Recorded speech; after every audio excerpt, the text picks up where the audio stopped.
Two. I love to do that. Yeah.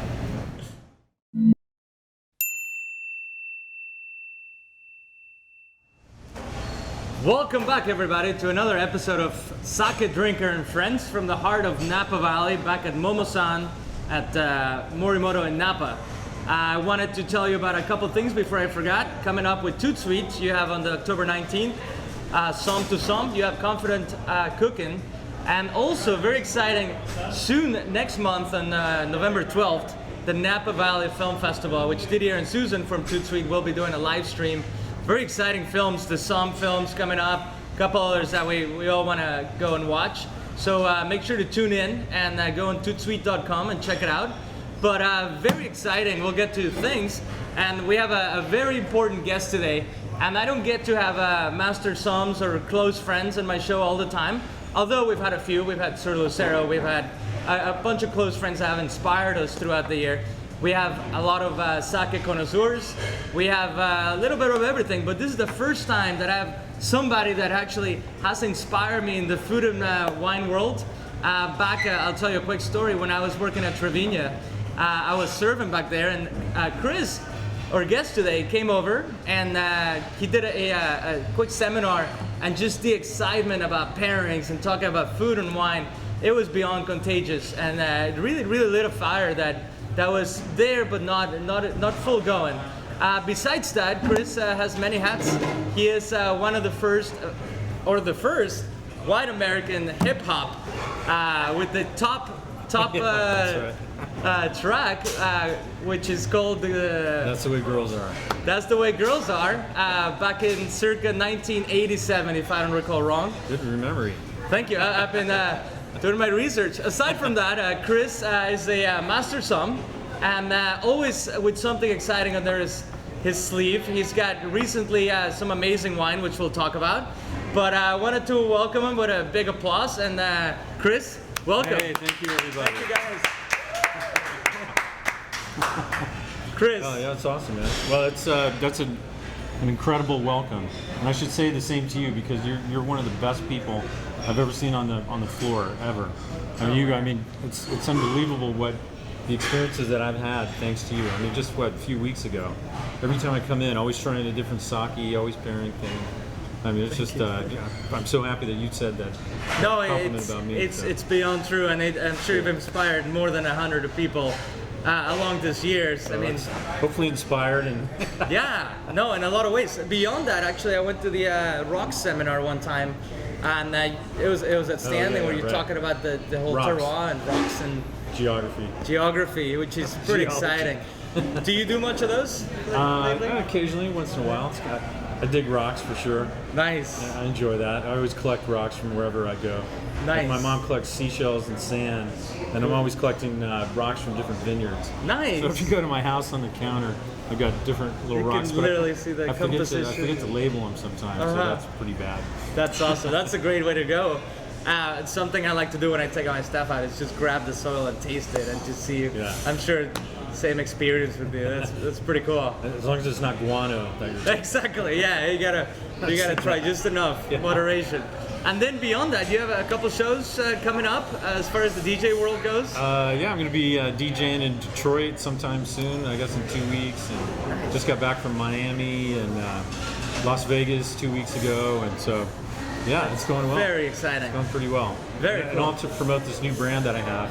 Yes. Which, you guys all need to know about Down by Law, which I'm sure there's the proper sticker to go with it. If you get your hands on some stickers, exactly. Make sure you spread the love. Do you want to talk a little bit about the program with the? Yeah. So this is it's a brand that I created. I wanted to do something that was a little more down to earth. I don't want to say plebeian, but something that's just like, I mean, I it's embarrassing to admit, I guess, but I like Chardonnay. It's like saying you like the Carpenters or something. I think secretly everybody loves Chardonnay. And I like California Chardonnay as long as it has acidity and it's interesting and lively. And so that's what I wanted to do. It's a combination of Monterey and Sonoma Coast fruit. And the really cool thing is they were able to reproduce my label, or actually my record label. So this is the dust jacket, the sleeve, the record. It looks like you could just pull it out of there. So I do Chardonnay and Cabernet, and the prices are great. They're like $16.99, which is pretty great in a That's retail a steal. store. Although we don't have any retail, and you were so Yes. so nice as to put the wine here on the list. It was a no-brainer. really So excited about it. expect to see our Morimoto in Napa, and other Morimotos coming up. Yeah, instead of being too geeky and doing like Trousseau Gris and Ribolla Gialla or whatever, just crazy Alianico, I want to do Chardonnay and Cabernet, which I think I can do a pretty good job of. And the wines are really restrained and balanced. And anyway, that's my sales pitch. Nice. you Well, dig it. everybody, if you see it at the store, at a restaurant, be sure Drink it's got it. the stamp. And make drink sure you it, don't find worry the about stickers as well. But we're here to talk about sake. Drinking. Oh, and sake. drink sake and drinking and all those fun things that make us who we are as human beings. And I wanted to start with, as we're talking, pretty fun sake from the Ichinokura brewery So called that's Naruto Tai. oil in a can. Oil in a can, transformed into sake by some magical form. And What this the- one is a, Why is it in such a weird container? there's two sakes I've come across that have the same container. I've always asked myself the drink same it, right? thing. And you drink it, and you enjoy it, and it's something that's very different. And the cool thing is that Oh, I it should have just paid attention captures to you. it. Damn it. Let's try that again. Just put some more in the Let's glass. definitely try this again. Watch out, it's undiluted. So it's as the can. Now let me do this. How do I taste sake? You tell me. Because I just drank it the wrong way. I nailed it. There's what a what's couple the ways to real do way it. to do this? If you're gonna do a sake bomb or I shoot can't really it, swirl it at all. not on the traditional glasses, but often we serve it in the wine glasses. And very similar to wine, Is as this the you know. proper? This is one of the vessel? proper vessels that traditionally sake has been served throughout the centuries. The little chokor glass, or you can see a few examples of them. This one being one of the most traditional. Oh yeah, that's too small. The chokor, way For too me, small. yeah. So people, the idea is that you drink a little more, and You then can you probably keep. do it in one of There these. you go. One of these, perhaps. Exactly. And the idea being, I guess, Yes. It's What do we do enjoying now? it. Do we drink this? do do we definitely smell it first? Smell it, drink it. I mean, the idea with sake is to demystify the whole thing, and that's something we try to do on the show over the year. Well, I smell rice. What else should I smell? Let's see. I'd say I there's just finished boiling a thing of rice. Yes. You take the top off and hey, rice is done. exactly. more No, to there's it? a What else lot of should I that. smell? I do get a lot of melon Uh-huh. in this one. A lot of like some of the creamy notes, like almost yogurty-like. Yeah, that's good. Some kiwi, some more tropical So a lot of tones. fruit. A lot of fruit. Why is there fruit in a rice product? That's kind Well, that's a combination of a lot of things. The brewing of the sake, which is more like beer, unlike wine. There's the yeast, which gives a lot of the aromas. So in some cases, you have natural occurring yeast. In some other cases, you go and pick your yeast, just like with wine you would. yeah, uh-huh. So the yeast you pick has the different notes. This one, I believe, is yeast number 9. So it brings a little more of the tropical. I think it's yeast Green number apple. 8. I'm sorry. It might I be smell number it. 8. It's number eight. I'm dyslexic Why is with it numbers. yeast number 9? There's different yeast strains and numbers, Okay. and once you get into them and start tasting a lot of them, you start picking them out, and you know. Sometimes the brewery will tell you, but in impressive. some cases it's just what you recognize. Yeah. And it's fun because there's a range of 2-3 descriptors that are found in each sake. So could I get this into a Giants game? Absolutely. think so? I have Or- actually tried some smaller cans, and we went into a Giants game and they thought it was a Red Bull. They had no idea. A Japanese Red Bull. You just There we walk go. That's in what I'm and talking about. nobody said Japanese. anything. Hey, this is a Japanese Red Bull, man. Exactly. Gives you wings. Gives you Japanese wings. But no, there's plenty of evidence out there that we've done that. We've brought some cheeky little cans, and it works out. I mean, great. we got to take advantage that sake is so new that most people don't realize Wow. that it comes in those packages. That's delicious. And the Drunken Snapper, as the American name it is, Sorry. it's Would you repeat that name? the Naruto Tai, the Drunken Snapper. Sounds like a Vegas night. It sounds totally, yeah. All right, I better stop there. I'm sure we have Drunken Snapper. we do have stories to Okay. tell us about It's this. a club in the Family Guy or something. That was a Drunken Clam. So how would I ask for this by name? Because I don't. So, what can I say? The easiest way, and the way that a lot of breweries have been making it for us, for the American palate, is just putting an American name in it, just translating it. So you'll see the little Drunken Snapper in there, and it actually says it in the name somewhere in the back. So when you see the can, which could be a retail shop or any sake or robata place, you'll see it. You're like, bam! I'll take the Drunken Snapper and magic, just like that. And then gotta watch out where you say that. I guess I'll take the Drunken Snapper. We have a little pairing for it.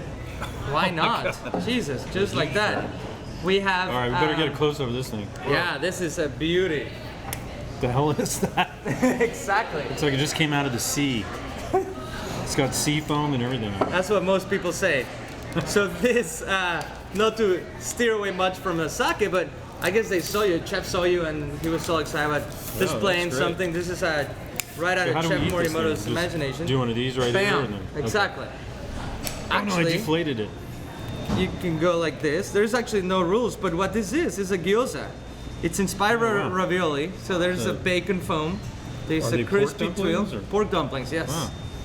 And then there's a... More commonly referred to as pot stickers. Exactly. Wow. It is definitely a play on a pot sticker. Wow, that's cool. They're all just combined in there? Yeah. Wow, that's awesome. There's a little rustic tomato sauce, bacon foam, pork inside, please. So can you drink wine with this or just sake? You can drink anything with this. Bourbon? Bourbon cocktail would work. Okay. Yeah, something like it. So but I was really interested to see what you think about the pairing. Yeah. Especially with this baby, that's sort of a richer I better style. get some more of it. I don't have much yes, left. we have plenty of it. Ah, delicious. All right, here we go. What's the red stuff around it? A rustic tomato sauce.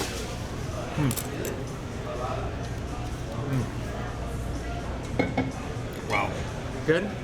Oh my god. The layering of the flavors. And Oh, that's great. So I can't believe you never had it. They fry the whole thing? Do they fry it individually? No, what they do is they, all morning the prep guys will be rolling them, right? Because we go through an amazing amount of them. And then you line them up in the pan, you put a little bit of starch, and you create that tuile just in the pan. They're never fried. And then you just flip it perfectly. I mean, you can see it's so delicate. And that connects everything together? Exactly. Wow, that's just great. keeps it all tight, and then you put the foam at the end to finish it up. That is fantastic. And a great pairing because I think the sake has the texture and the creaminess, as you said before, to go with the weight of this dish also. And then you're talking about you said rustic tomato, but it's not super acidic. It just gives a lively little bite to it, I think. And it's so good with this. What else would you recommend? And what's the level of this? So is this a ginjo or? This is a ginjo. So it's polished about 40%. It's brewer's alcohol added. So in this case, is that Honjozo then? Or? That is a Honjozo. Ginjo, and it's unpasteurized, undiluted. And that's actually, thinking about it, it's one of the reasons for the packaging, because the can protects from the unpasteurized. Yeah. And it always keeps that lively texture to it. It does amazing with tomato. It's so good. And it has richness. So if I came in and ordered that, would I say, can I have the sake in a can or the Drunken Snapper? Absolutely. Drunken Snapper. And so somebody would come out and they'd present it and so you'd present it, you do the sommelier thing like this, and then take this off, put it in your pocket or bring it out? Exactly. Usually, yeah, pocket works. Do you pour a taste for people? Or yes. Wow. So very much like wine, you come and pour a taste. Yeah. I mean, sake is such an obscure thing for a lot of people that you want to make sure they like it, right? Right. And if you did your job as the person on the floor, as you know, as a server or whoever it is, you come and sell it to a guest and explain them what it is, and they're receptive and they want to be adventurous and try something. So to confirm what you just did as sales point, you pour a sip and say, enjoy it, right? Yeah. If you enjoy it, some people, it happens, they'll say, whoa, no, I'll be back to my Grey Goose and olives, right? Oh, really? Or my Chardonnay. Some people don't like it? Some people just don't know what to expect with sake, especially when it's the first time. So we try to start with something that we have like open. warm sake, right? A lot of people Hot like warm sake, right. which does a little. And don't you say, well, let me different. warm this up for you? Or Yeah. can you do that? Can you Oh, warm absolutely. It, or would that be like yeah. blasphemous? We do all our warming when people request hot sake. We do it all to order. So we have this special vessel. It's aluminum, and you put her in there. This fancy sake right here, you would actually warm it up for somebody if they said that. Yes and no. You know, not usually. I would have never recommended. But if a guest is used to having hot sake and he prefers that, by all means. So what I would do, and what I've done, That's pretty damn cool. is I'll grab a little bit of I'll grab a glass, heat it up. Yes. I'm a mumbler. Yes, go ahead. I think we can all understand it. Are you kidding me? All right. So what you do is you grab a glass, Okay. heat it up to order, and Yeah. bring it side by side with a cold glass. Oh. So that way you tell the guest, here it is heated. You are wrong. Or hey, sometimes you'll like it, but other times be like, whoa, yeah. By no means. No, don't that's heat up cool. the That's rest. cool. Just let me have it cold. So it's The one of great those thing things. about you is you have such patience, which is admirable. I love that. Most times. That's because you haven't been in the restaurant business that long. I guess that's what 16 years. 16 years will do something like that. But no, that's how it goes. So And are you you- have receptive. Are you making a cocktail too? Yes. However, I want you to try one more before we go to that. Well, if I have dish. to. Because this other one, I think it's gonna go amazing. I love coming to Morimoto with Eduardo because usually I roll out of here.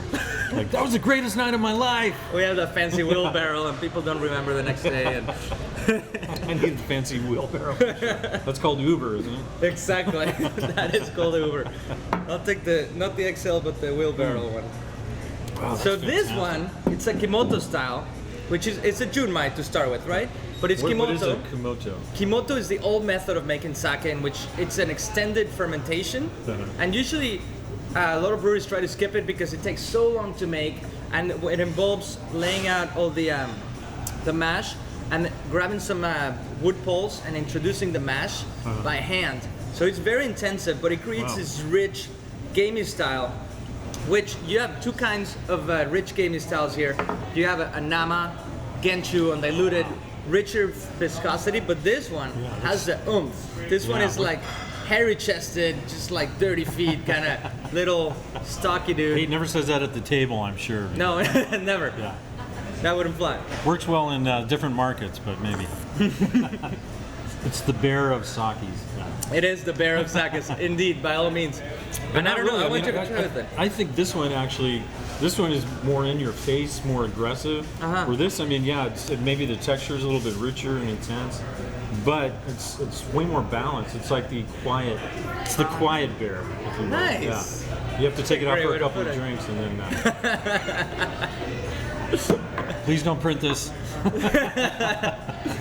We'll keep Anyway, it go just to ahead, the sorry. show. No, please try the pairing. So you think it'll change a little bit with this? I think it'll do something just as fun, just different. Do they cut this at your table or? No, you do it yourself. So there's multiple ways to do it. Okay. We don't I judge on just how you lift the cut whole your thing. gyoza. I'd lift the whole thing up and then take a bite, probably. I've Especially seen that after all happen this before. sake, that happens. Is this my bite? Wow. Please.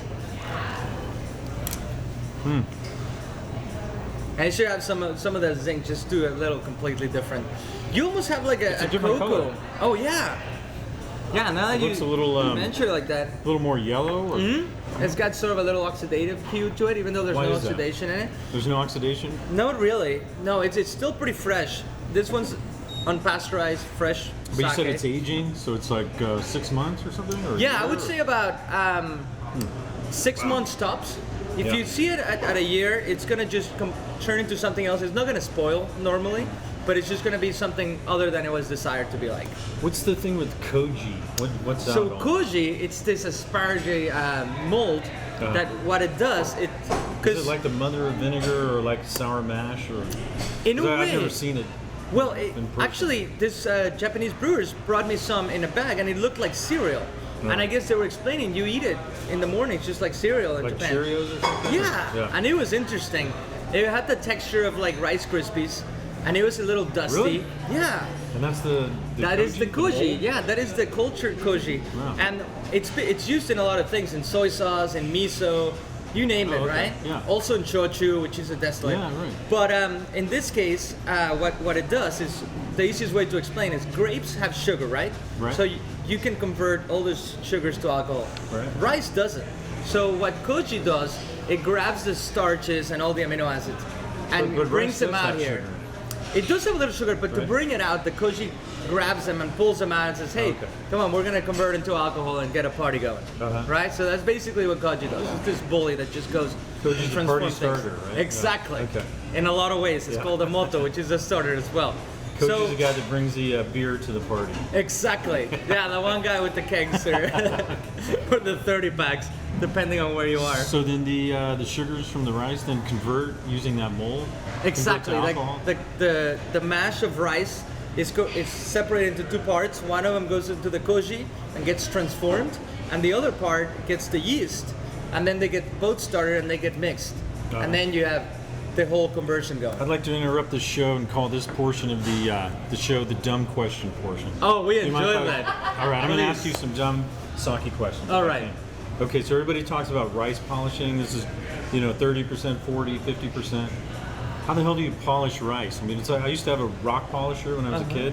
Put those in there and you turn the thing and all that, and then they would come out all shiny. It's kind of similar. How do they do it? There's a few ways. Back a couple centuries ago, it used to be by hand.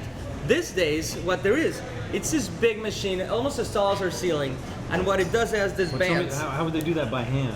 Anyway. Well, it used to be Is by there like hand. this little lady that comes out there? One by one. Yeah, you have these tweezers. Yeah.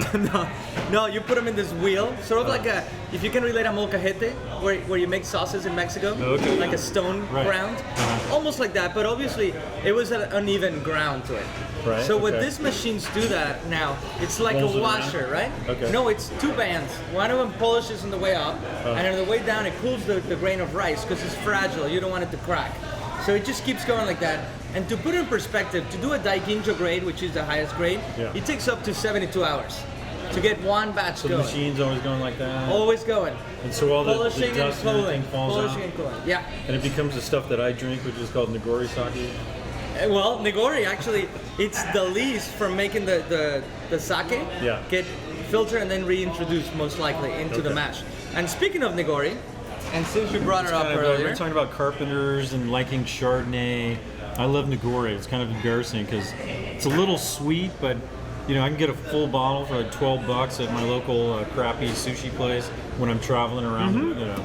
totally, and it different does the states and trick, stuff. and it's amazing with spicy does. food, and it's just Yeah, comforting. spices. It just have that. I related a lot, being Mexican, I related to horchata in a lot of Horchata, ways. for sure, So yeah. just imagine an alcoholic horchata. By the way, I'm getting a little low here. You so are. it's probably So time in to- that note, we're gonna time do to a fire it quick. up. Is that my cocktail glass? That is your cocktail glass, indeed. So we're What else gonna we do a got quick down? All kinds of cocktail. stuff down there. Something you can do at home. Very easy, and just like Chris said, you go grab your bottle of Nagori, right? So you grab some pretty good quality vodka, local vodka. I mean, wherever you live. Now In we're Russia, you grab Stoli. If you live in here in the valley, you either grab Charbet or Hanger wine or whatever it you is. grab whatever's at the store, which could be Whatever your sticks, local right? liquor store. Yeah. Whatever you can afford. You do it just short of 2 ounces. Excuse my measuring. And then you grab. I'm sorry.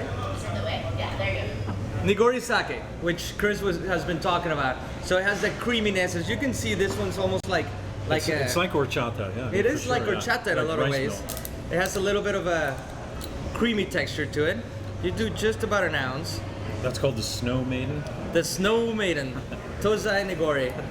One of the most Wow. common ones, but delicious, and not the cheapest you'll find. It has pretty good quality. Pretty fun stuff. Hello, actually, you should taste Trying it to on get its the own. sticker wet there. We don't want that. Exactly. But let me get that out of the way. We should just stick it. Where's the? It's a song, isn't it? You want to stick it on something? Yeah, let's just stick it in the jacket or something here. All right, you got it. You gotta stick it. That is the Please, trick. let me. There you go. Now we're sticked.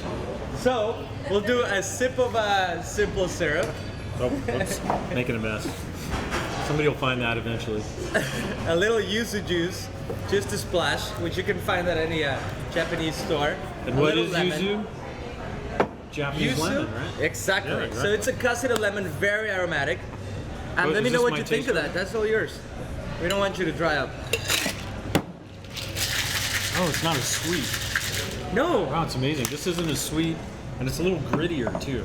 Exactly.